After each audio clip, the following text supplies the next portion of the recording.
আসসালামু আলাইকুম। তৃতীয় শ্রেণীর শিক্ষার্থী বন্ধুরা কেমন আছো সবাই? আশা করছি সবাই ভালো আছো, নিরাপদে আছো। অনলাইনের আজকের ক্লাসে তোমাদেরকে স্বাগত জানাচ্ছি।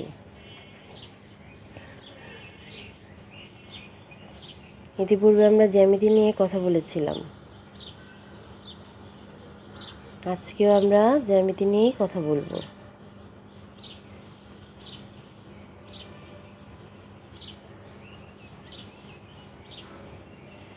জ্যামিতির পার্টগুলো কোনটা কীরকম আমরা স্কুল চলাকালীন সময় কিছু শিখেছি,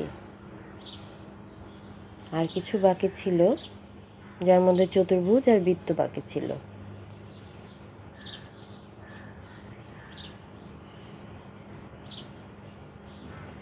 গত ক্লাসে আমরা চতুর্ভুজ নিয়ে কথা বলেছি, কীভাবে আয়ত বর্গ অঙ্কন করতে হয়, চতুর্ভুজটা কি।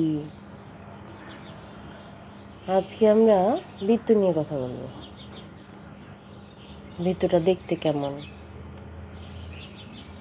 এতে কি আছে, এটা কাকে বলে,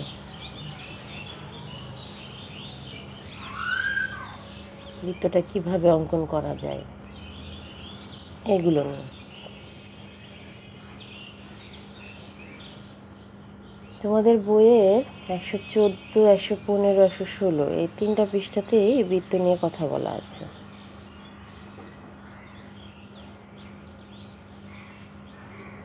তোমরা একটু বইটা দেখবে যে 114, 115, 116তে কি আছে, তাহলে তোমাদের জন্য সুবিধা হবে।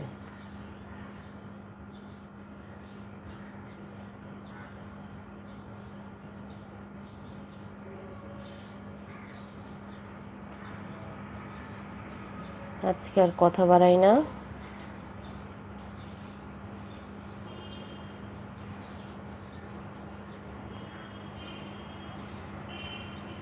চলো শুরু করি।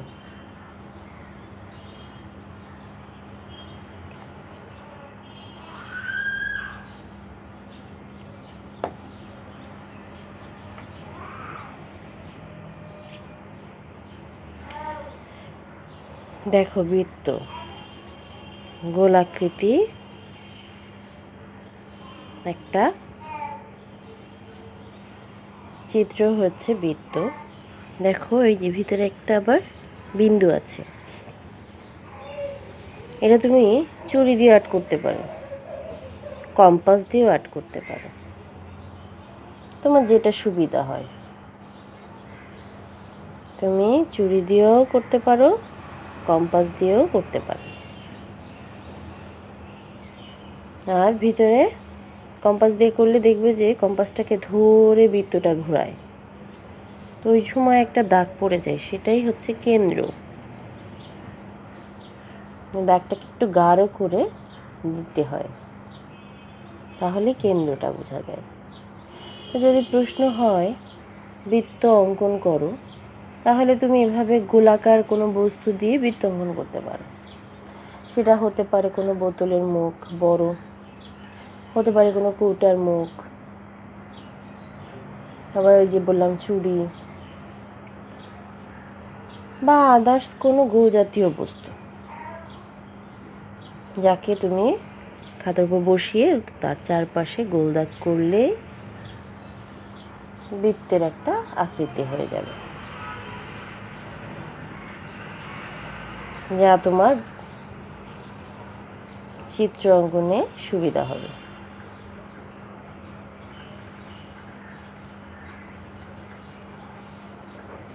আশা করি বুঝতে পারলাম বৃত্ত কিভাবে অঙ্কন করতে হয়।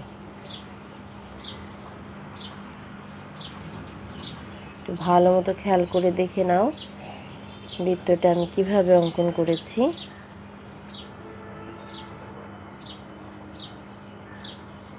তোমরা তোমাদের মতো বৃত্তটাকে অঙ্কন করবে।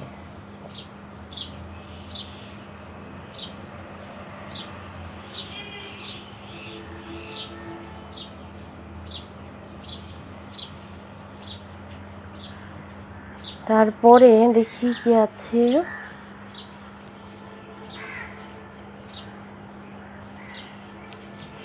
এরপরে আছে বৃত্ত কাকে বলে। ভালো করে খেয়াল করো, কোনো গোল আকৃতিকেই বৃত্ত বলে। যখন সংজ্ঞা চাবে বা কাকে বলে চাবে, তখন আগে সে কাকে বলে এটা উত্তর দিয়ে তারপরে নিচে চিত্র অঙ্কন করবে। এটাই হচ্ছে জ্যামিতির একটা বৈশিষ্ট্য, যে প্রথমে সংজ্ঞা লিখে তারপরে চিত্র অঙ্কন করবে। খেয়াল করে দেখো, আমি এখানেও একটা বিন্দু দিয়ে দিয়েছি। চিত্র অঙ্কন করলেই তার মাঝে একটা বিন্দু দিয়ে দিবে। তো বৃত্ত কাকে বলে? কোনো গোল আকৃতিকেই বৃত্ত বলে। এটা যে কোনো গোল আকৃতি হতে পারে, কিন্তু এটা লম্বা, 4 কোণা, 3 কোণা এটা হবে না। এটা হবে গোল আকৃতি। কোনো গোল আকৃতিকেই বৃত্ত বলে।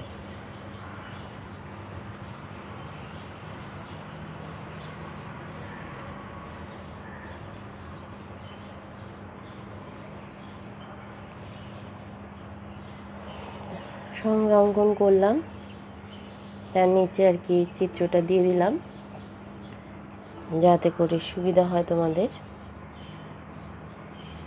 আমি এই বৃত্তটাকে একটু ছোট করে করেছি, তোমরা চাইলে বড় করেও করতে পারো।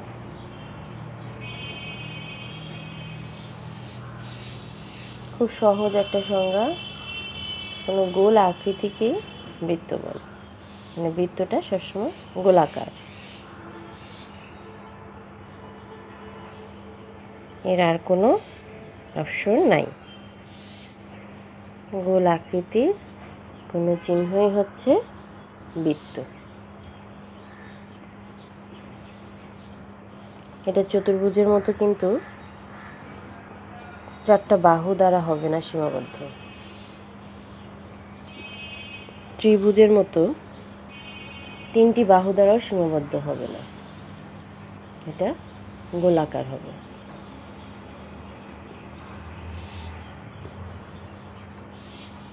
তো আমি আবারও বলে দিচ্ছি, বৃত্ত কাকে বলে? কোনো গোল আকৃতিকে বৃত্ত বলে।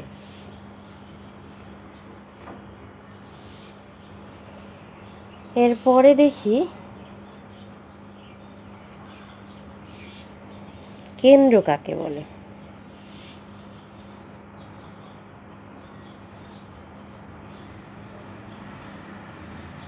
তো কেন্দ্র কাকে বলে? যে বিন্দুকে কেন্দ্র করে বৃত্তটা আঁকা হয়। মানে এই বিন্দুটাকে ধরে পুরো বৃত্তটাকে তুমি অঙ্কন করবে। ওই যে বললাম যে কম্পাস দিয়ে যদি তুমি করো, তাহলে তোমার গোল আকৃতি হবে আর এরকম একটা বিন্দু বসবে। আর চুড়ি বা বোতলের মুখ বা গোলাকৃতির কোনো কিছু মুখ বা কৌটার মুখ দিয়ে করলে কি বিন্দুটা বসে না, তখন তোমাকে আন্দাজ করে একটা বিন্দু বসাতে হবে।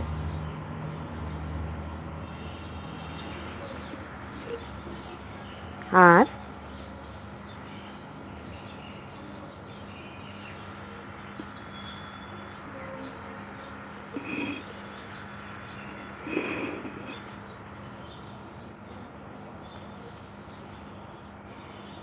যদি তুমি কম্পাস দিয়ে করো,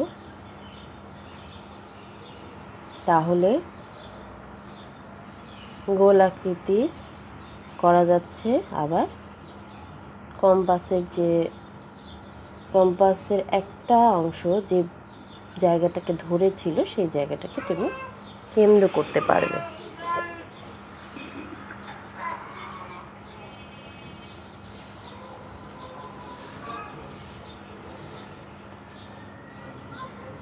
তাহলে আমি বোঝাতে পারলাম যে কেন্দ্রটা কিভাবে তুমি করবে।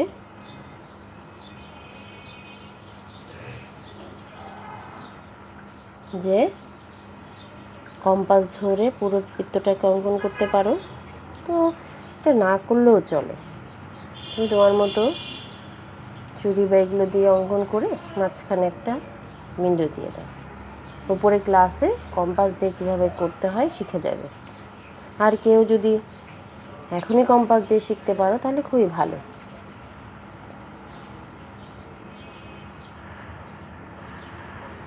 কম্পাস দিয়ে করতে পারলে তোমাদের জন্য শেখা হয়ে গেল, উপরে ক্লাসে তোমাদের কষ্ট করতে হবে না।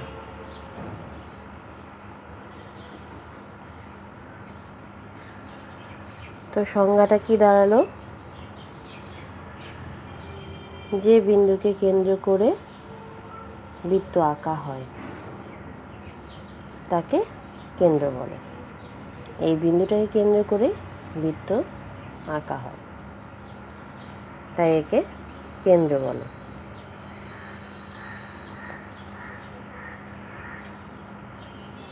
তো তুমি আবার এটাকে একটু চিহ্নিত করে দিও যে এটা হচ্ছে কেন্দ্র, তাহলে তোমার জন্য এবং যিনি খাতা দেখবেন তার জন্য বুঝতে সুবিধা হবে।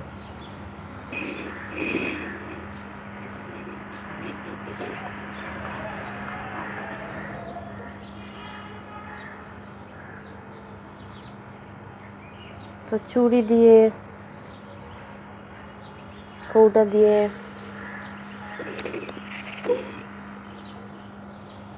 নৌকৌটার মুখ দিয়ে, এগুলো দিয়ে তো তোমরা অঙ্কন করতে পারবে। দেখো আমি একটু কম্পাস দিয়ে দেখাচ্ছি তোমাদেরকে। এই যে দেখো বিন্দুটাকে ধরে, এই যে দেখো আমি এতটুকু মাপ নিয়েছি, তাই আমি এখান থেকে ধরে এতটুকুতে বৃত্ত অঙ্কন করবো এইভাবে। ঠিক আছে, দেখো আমি একটা কম্পাস এটাতে ধরেছি কেন্দ্রে, আর একটা কম্পাস দিয়ে ঘোরাচ্ছি। এই যে দেখো আমার হাত, খেয়াল করে দেখো আমার হাত ঘুরছে। ঠিক আছে, ওই যে দেখো আমি হাত ঘোরাচ্ছি। তো এটাই হচ্ছে কম্পাস দিয়ে বৃত্ত অঙ্কন। তো কম্পাস দিয়ে যখন এই বিন্দুটাকে ধরলাম তখন ওইটা হয়ে গেল কেন্দ্র। খেয়াল করো, এই যে বিন্দুটাকে ধরেছি, এটা হয়ে গেল কেন্দ্র।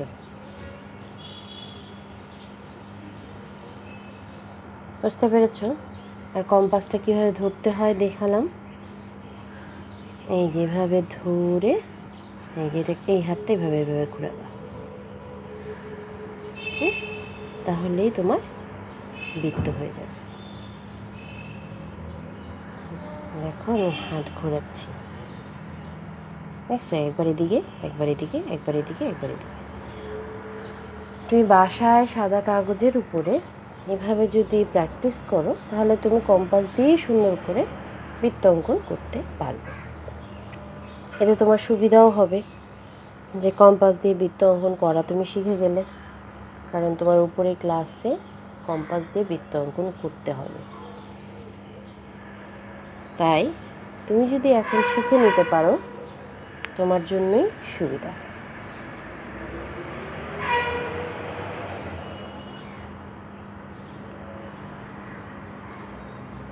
কম্পাস দিয়ে বৃত্ত অঙ্কন করাতে মজাও আছে। তুমি খুব সুন্দর করে এপাশ ওপাশ ঘোরাতে পারবে, তোমার বৃত্ত অঙ্কনের সুবিধা হবে। দেখো কেন্দ্রটাকে ধরেছি, সুন্দর মতো ঘুরিয়েছি, আবার এদিকেও ঘুরাতে পারি, আবার ওদিকেও ঘোরাতে পারি, যেদিকে মনে হয়। এখন তোমার বইয়ের যে 114, 115, 116 পৃষ্ঠা আছে, ওখানে এই বৃত্ত নিয়ে কিছু লেখা আছে। তুমি দেখবে যে ওখানে কি কি লেখা আছে বৃত্ত নিয়ে।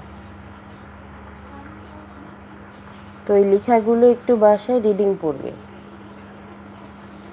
রিডিং পড়লে তুমি বৃত্ত সম্পর্কে আরও কিছু জানবে, যেটা হয়তো এভাবে প্রশ্ন আকারে হয় না, ওখানে আরও কিছু ডিটেলস আকারে লিখে দেয়, মানে ব্যাখ্যা করে। এটা হয়তো আমাদের এখানে প্রশ্ন আকারে হয় না। তো তুমি পড়লে বৃত্ত সম্পর্কে আরও কিছু জানতে পারবে। তো 114 পৃষ্ঠা একদিন একটু পড়ো, 115 পৃষ্ঠা একদিন একটু পড়ো, 116 পৃষ্ঠা একদিন একটু পড়ো।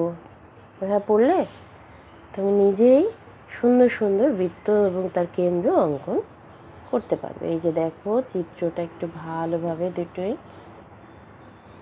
এই বৃত্ত কাকে বলে, তারপরে আবার দেখো কেন্দ্র কাকে বলে। তোমার বইয়ে দুটোই আছে, তুমি আপাতত এই দুটো শিখবে, উপরে ক্লাসে গিয়ে আরও বড় কিছু শিখবে।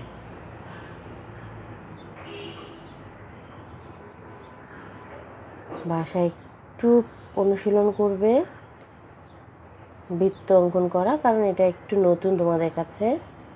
আমাদের এই ক্লাসে জ্যামিতিগুলোই তো মোটামুটি ত্রিভুজ, চতুর্ভুজ, বৃত্ত এগুলো নতুন, কিন্তু এই ত্রিভুজ, চতুর্ভুজ, বৃত্ত এগুলোই তোমার উপরে ক্লাসগুলোতে আছে।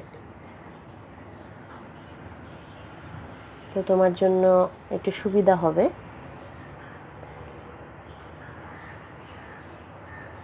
এখন থেকে যদি তুমি অনুশীলন করে ফেলো, পরবর্তী ক্লাসে তোমার বেগ পেতে হবে না।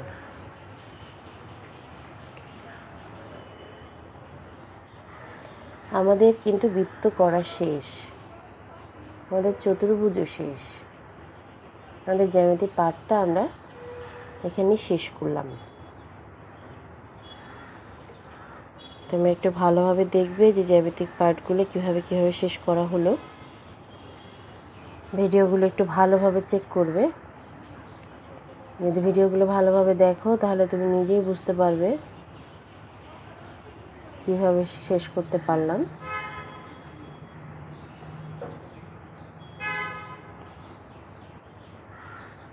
তাহলে আর পরবর্তীতে সমস্যা পড়তে হবে না।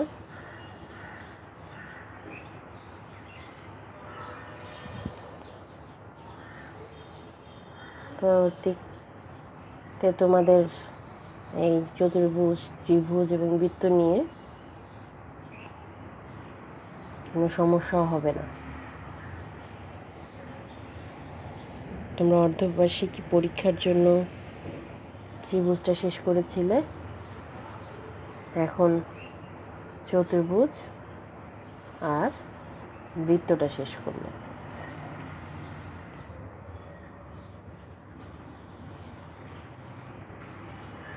এটাই থাকুক আজকে এই পর্যন্তই। তোমাদের নেক্সট ক্লাসের জন্য, নেক্সট ক্লাসে অঙ্কগুলোর জন্য শুভকামনা রইল। সবাই ভালো থাকবে, সুস্থ থাকবে, নিরাপদে থাকবে। আল্লাহ হাফেজ।